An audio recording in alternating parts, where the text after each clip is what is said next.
Here's all you need to know this week in Pokemon GO. Blacephalon, Stakataka, and Mega Sceptile will continue until 10 AM on Monday when Cresselia will begin to appear in 5-star Legendary Raids, and Mega Mawile will begin to feature in 4-star Mega Raids. All have the chance to be shiny. Neither Cresselia nor Mega Mawile are worth powering up for use as raid attackers, but Cresselia is well ranked in the Ultra League, requiring an Elite TM. Mega Mawile has a dual typing of Steel and Fairy, so it's worth picking up and increasing its Mega level for the candy bonuses on those types.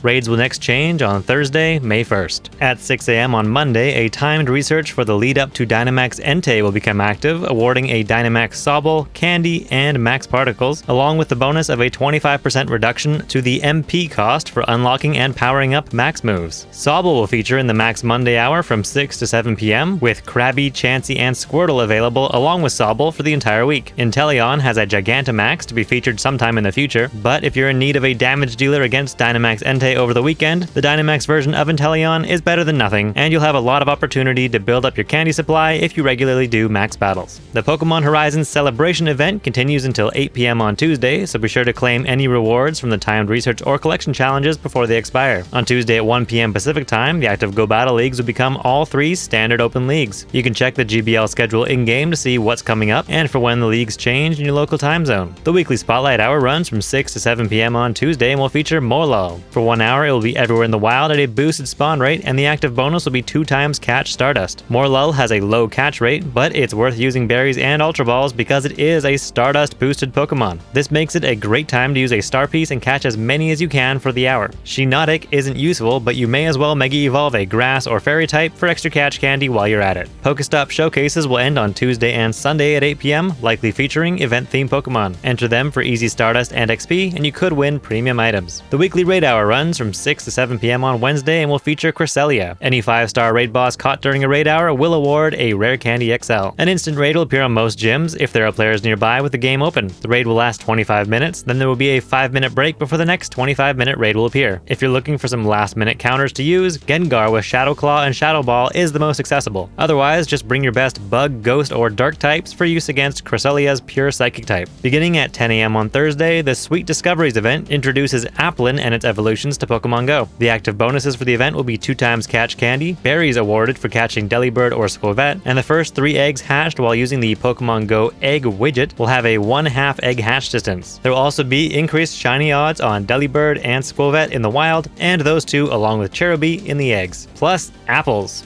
Yes, apples. There will be an increased chance for apples to appear near Pokestops with an active Mossy Lure. And why do we need apples? They're a new evolution item required to evolve Applin into either Flapple or Appleton. Along with apples, you'll need 200 Applin candies, so make sure you're using Pinette berries whenever you see an Applin. Apples can also be found in the wild if you're very lucky. They can be either sweet or tart, or they could just be an Applin encounter. The boosted shiny Pokemon can be found in 7-kilometer eggs, along with an unboosted Munchlax, and there will be event-themed wild Pokemon, though there isn't anything terribly noteworthy as far as meta relevance. There will be a free timed research as well as a paid timed research, which may be worth picking up if you're hoping to quickly fill in your Pokedex with the Applin family. Weekends in April feature Shadow Registeel in 5-star Shadow Raids, which are in-person only and have the chance to be shiny. The non-Shadow version of Registeel is well ranked in the Great and Ultra Leagues, but it does require an Elite TM. From Saturday at 6 AM until Sunday at 9 PM, Entei will feature in Dynamax battles as part of a Max Battle weekend.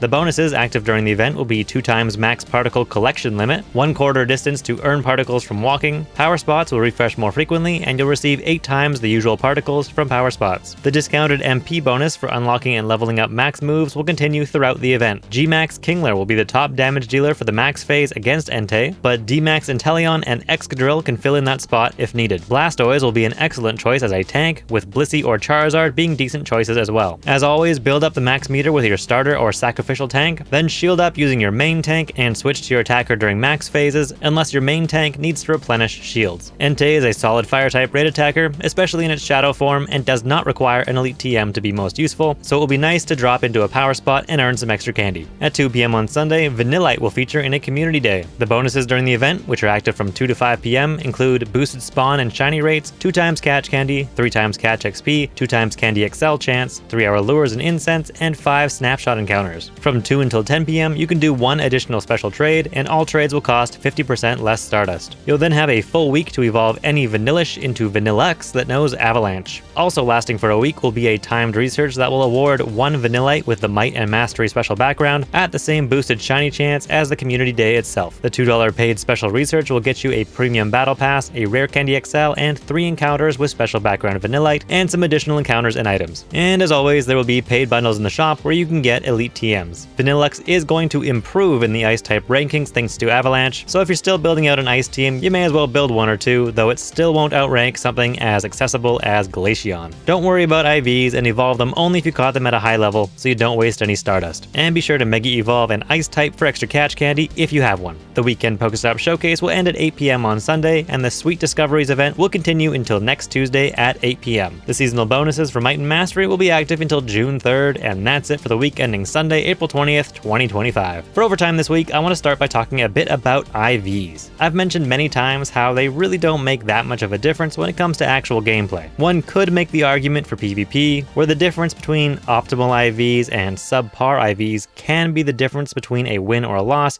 and I have no doubt that does happen sometimes. However, IVs play a much smaller role in PvP matches compared to team composition, timing, strategy, and of course, your opponent. When it comes to raids and max battles, IVs really lose their significance. I'm not saying you should invest in a 0-star, but the difference between using a 10-10-10, which is the worst you'll get from a raid or research, compared to using a hundo is something you'll basically never notice. Unless you're failing raids by a tiny sliver of boss health, a few more stat points won't really do much for you. All that said, I understand why it feels bad to invest in a Pokemon with subpar IVs. What you consider subpar is subjective, and we all know someone out there who won't stop raiding until they get the hundo, or at least something very close. So with the leaks around bottle caps and hyper training, some people are getting very excited. Being able to improve the IVs of a Pokemon would be a massive improvement over relying on random chance, depending on how it's implemented. We should assume that it will not be free. Maybe it will be like Master Balls, where we earned a couple for free and then they started charging. The mainline games on the 3DS had you play little mini games to improve your stat, so maybe we'll see something like that. Honestly, Pokemon Go could use a few good mini games for when you're not able to get around.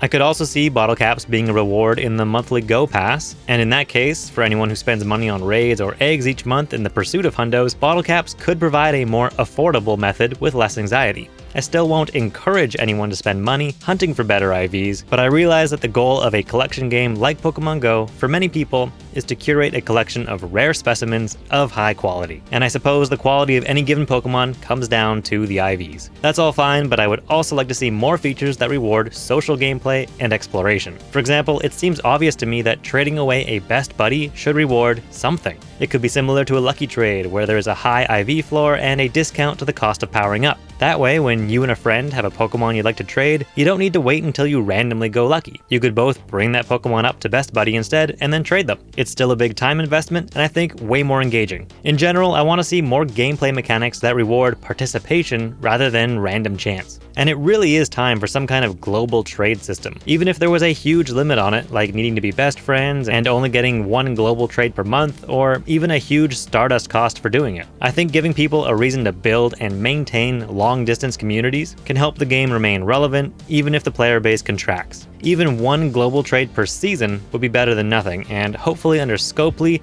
we can see some changes in that direction. I'd also like to see a system for earning shinies. For example, if you've caught 1,000 of the same species of Pokemon, the next one could be a guaranteed shiny. Little things like that make it feel like you aren't just at the mercy of RNG. 1,000 catches is double the standard shiny odds. There's a good chance you'll find the shiny within 1,000 catches, but if you don't, knowing that you will see it eventually, guaranteed, I think would alleviate a lot of frustration for shiny hunters, and it's nice to know that reward is always waiting for you. Anyway, I could ramble on for a good long while about little quality of life improvements, but I will save more for a future video. Thanks for watching, see you next time.